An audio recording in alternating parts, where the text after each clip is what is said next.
Allah bahawa ini, saya nampak ada 3 jenis cara orang. Salah satunya dia tak ada tangan, dia bekerja.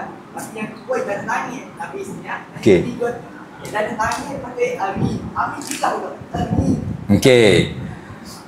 Dia kata masa khatib baca khutbah, hadirin jemaah sekalian, mimbar hari ini memberi pesanan kepada hadirin sekalian. Contoh, satu sampailah masa berdoa, Allahumma ighfirlil muslimin wal muslimat.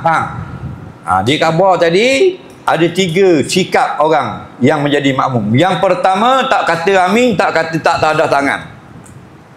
Diam. Yang kedua, kata amin, tak tadah tangan. Yang ketiga, siap tadah tangan. Amin terkuat. Amin. Contoh. Hak mana betul? Yang betul ialah 2 pendapat pada masalah tadah tangan. Pendapat yang pertama, sunat tadah tangan.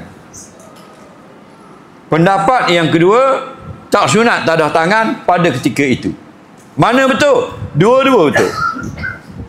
Nah, kerana dua-dua pandangan fuqaha besar belaka. Tadah tangan pun kerana qiyas dengan perbuatan Nabi setengah tempat dia berdoa tadah tangan. Tak tadah tangan pun ada kerana tidak warid dalam hadis baca khutbah ada yang mendengar menadah tangan.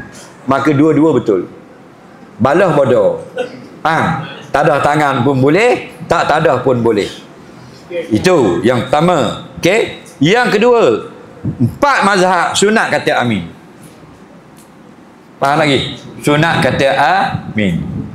Dan pandangan jumhur ulama, amin tadi tidak boleh kepada khatib yang baca khutbah.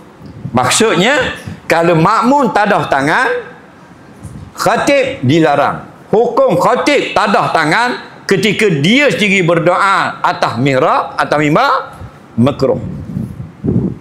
Faham lagi? Kerana hadis larang tadah tangan ketika berdoa dalam khutbah. Larangan itu sahih, tapi bukan kepada hadirin, kepada khatib saja.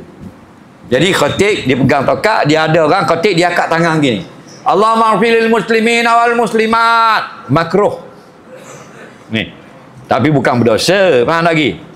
Tidak digalakkan angkat tangan bagi khatib. Ada pun makmum sunat, dan sunat kata amin tapi perlahan. Allahumma ighfirlil muslimin wal muslimat, amin. Bukan amin kuat-kuat, hengar-bengar. Okey, jelas jawapan. Soalan seterusnya.